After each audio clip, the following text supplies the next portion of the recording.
सभी को राधे राधे, जय श्री कृष्णा।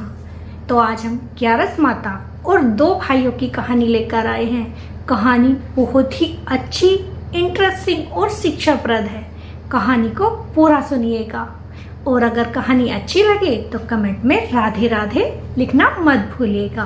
तो आइए कहानी को शुरू करते हैं। एक राज्य में एक राजा रहता था।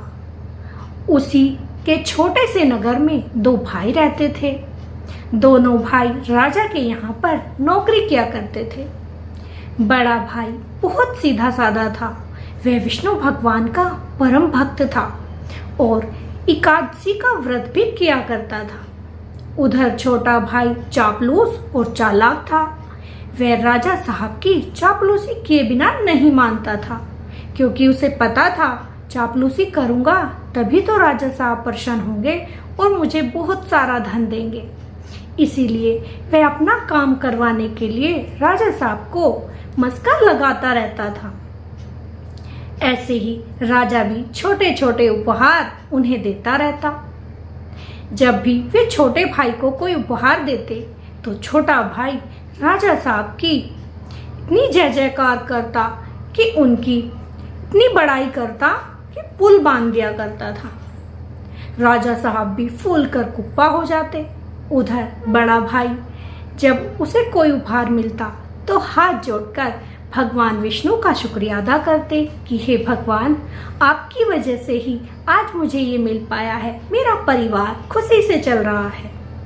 राजा को ये बात बिल्कुल अच्छी ना लगती थी कि ये मेरी जय जयकार छोड़कर भगवान की जय जयकार करता है। क्या भगवान इसे कुछ देता है? लेकिन वह फिर भी अपना कार्य नहीं छोड़ता था। ऐसे ही समय बीतता जा रहा था और दरबार में राजा की लड़की का स्वयंवर था। राजा ने सभी को भोजन पर बुलाया था। उधर जब राजा की लड़की का स्वयंवर अच्छे से हो गया तो सभी नगर वासियों ने वहां पर भोजन किया। राजा ने सभी को अच्छे अच्छे उपहार दिए। सभी लोग बड़े प्रसन्न थे कि राजा कितना अच्छा है। उधर छोटे भाई को भी उपहार मिला।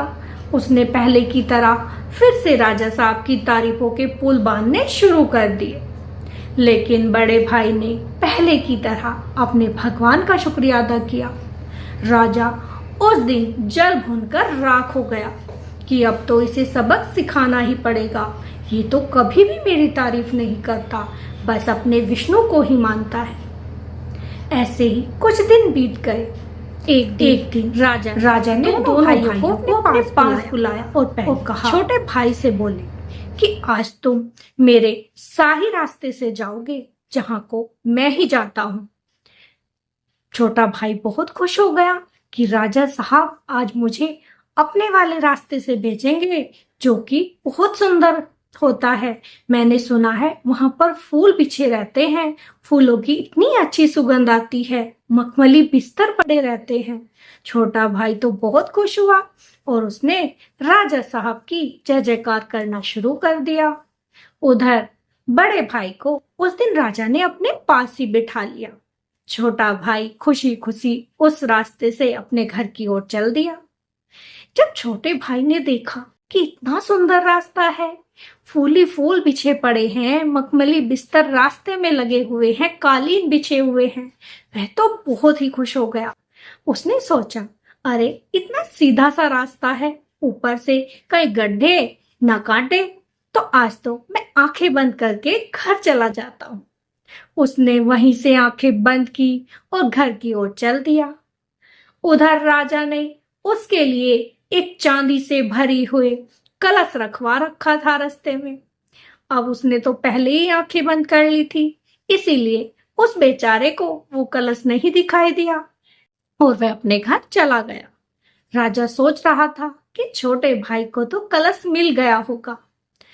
उसके बाद राजा ने बड़े भाई से कहा, ठीक है, अब तुम भी इसी रास्ते से घर चले जाओ। बड़ा भाई भी खुश हो गया। उसने भगवान को नमस्कार किया और अपने रास्ते को निकल गया। उधर बड़े भाई को वो चांदी से भरा हुआ कलश मिल गया। बड़ा भाई फिर से हाथ जोड़कर विष्णु भगवान का शुक्रिया अदा करने लगा कि हे प्रभु, आपकी कृपा से आज मुझे ये धन मिला है, आपकी सदा ही जय जयकार हो, और अपने घर को आ गया। उधर राजा को सारी रात नींद ना आ सकी कि आज तो बड़े भाई को पता चल ही गया होगा कि मेरी जय जयकार बोलने का उसे क्या नतीजा मिला है। और बोलो विष्णु भगवान की जय जयकार। आज के बाद वह कभी भगवान की जय जयकार नहीं करेगा। इस बात का अफसोस उसे जिंदगी भर रहेगा। राजा ने जैसे तैसे रात बिताई और सुबह दोनों भाइयों को अपने पास बुलवा लिया। दोनों भाई राजा के दरबार में पेश हुए। राजा ने कहा, पहले छोटे वाले से पूछा, हाँ भाई, तुम्हें कल रास्ते में क्या मिला? छोटे ने कहा, राजा साहब, मिलता क्या, आपने इतना सुंदर रास्ता बनवाया है कि मैं तो आंखें बंद करके अपने घर तक पहुंच गया। मुझे कहीं ना खड्डा मिला ना कांटे मिले, तो मैं तो खुशी खुशी अपने घर आराम से पहुंच गया।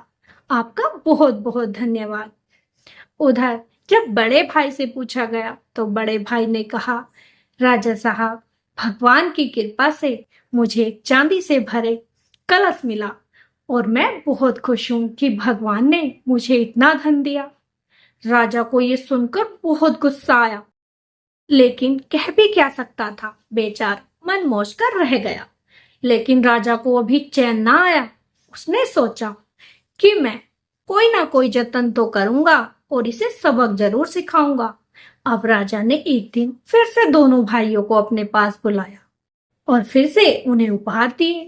बड़े भाई को कंबल दिया और छोटे भाई को चंदन की लकड़ी और एक स्टील की बैत दी। अब छोटे भाई को उस दिन राजा साहब का उपहार बिल्कुल अच्छा न लगा। वह सोचने लगा, राजा साहब ने ये क्या दिया है? स्टील की बैत का मैं क्या करूंगा? इस लकड़ी के टुकड़े का भला मैं क्या करूंगा? लेकिन करता भी क्या, राजा साहब की छोट मोट तारीफ करने लगा। उधर बड़े भाई को कंबल मिला, वह उसमें भी भगवान का शुक्रिया अदा ही कर रहा था। छोटे भाई की नजर तो उस कंबल पर थी कि ये कंबल बड़े भाई को दे दिया, कम से कम ओढ़ने के तो काम आएगा। इस लकड़ी का मैं क्या करूंगा? और घर चले गए। उधर छोटे ने रास्ते में वह लकड़ी का टुकड़ा और वह बैत फेंक दी कि भला मैं इसका क्या करूंगा, राजा साहब भी कुछ भी पकड़ा देते हैं। उधर बड़ा भाई भी उसी रास्ते से आ रहा था। उसने वह लकड़ी का टुकड़ा और बैत उठा ली और अपने घर ले आया। उधर बड़े भाई के बच्चे जब गुरुकुल से घर आए तो उन्होंने उस बैत को उठा लिया और उससे खेलने लगे। खेलते खेलते वह बैत उनसे गिर गई। जैसे ही बैत गिरी तो उसमें से हीरे मोती निकलने लगे। ये देखकर बड़ा भाई बहुत खुश हुआ और उसने फिर से दोनों हाथ जोड़े और भगवान को प्रणाम किया और उन्हें धन्यवाद करने लगा कि हे प्रभु, आज आपकी वजह से ही मुझे इतना धन मिला है। आपकी कृपा ना होती तो ऐसा ना होता। छोटा भाई राजा पे क्रोधित हो रहा था कि आज तो राजा ने मेरी बिल्कुल नाक कटा दी, मुझे कुछ भी अच्छा नहीं दिया, और उन्हें गाली देते देते ही सो गया।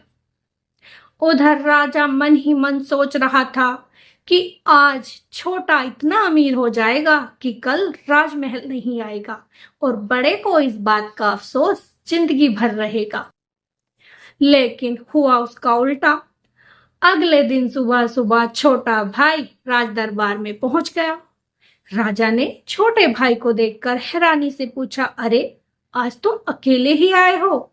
छोटा भाई बोला, राजा साहब, अकेला तो इसलिए आया हूं क्योंकि बड़े भाई को आने की जरूरत ही नहीं पड़ेगी, क्योंकि मेरा बड़ा भाई बहुत अमीर हो गया है। भगवान विष्णु की कृपा से उसे बहुत धन मिल चुका है। राजा सब माजरा समझ गया कि इसने जरूर कोई गड़बड़ की होगी। राजा ने उससे पूछा, लेकिन जो बैत और लकड़ी मैंने तुम्हें दी थी वो कहाँ रखी? छोटा भाई कहने लगा, राजा साहब क्षमा कर दीजिएगा, लेकिन मैंने सोचा कि इसका मैं क्या करूंगा, इसलिए मैंने वो रास्ते में ही फेंक दी। और बड़े भाई की किस्मत भगवान की कृपा देखो कि बड़े भाई ने उसे उठा लिया और अपने घर ले गया और आज वो धनवान हो गया। सब मेरी ही गलती है कि मैंने हमेशा भगवान को छोड़कर आपकी जय जयकार की है। मुझे तो लगता है कि भगवान की मर्जी के बिना कोई कार्य नहीं हो सकता और हमें भी भगवान का ही जय जयकार करना चाहिए, उन्हीं का शुक्रिया अदा करना चाहिए राजा साहब। राजा को भी उस दिन ये बात समझ में आ गई कि जब तक वो नहीं चाहता तब तक कुछ भी नहीं हो सकता। हम लाख जतन कर ले लेकिन उसकी मर्जी के बिना पत्ता तक नहीं हिलता। तो आपको ये विष्णु भगवान की कहानी कैसी लगी हमें कमेंट में जरूर बताइएगा। अगर अच्छी लगी हो तो प्लीज कमेंट में राधे राधे लिखे बिना मत जाइएगा। फिर मिलेंगे। राधे राधे। जय श्री कृष्णा।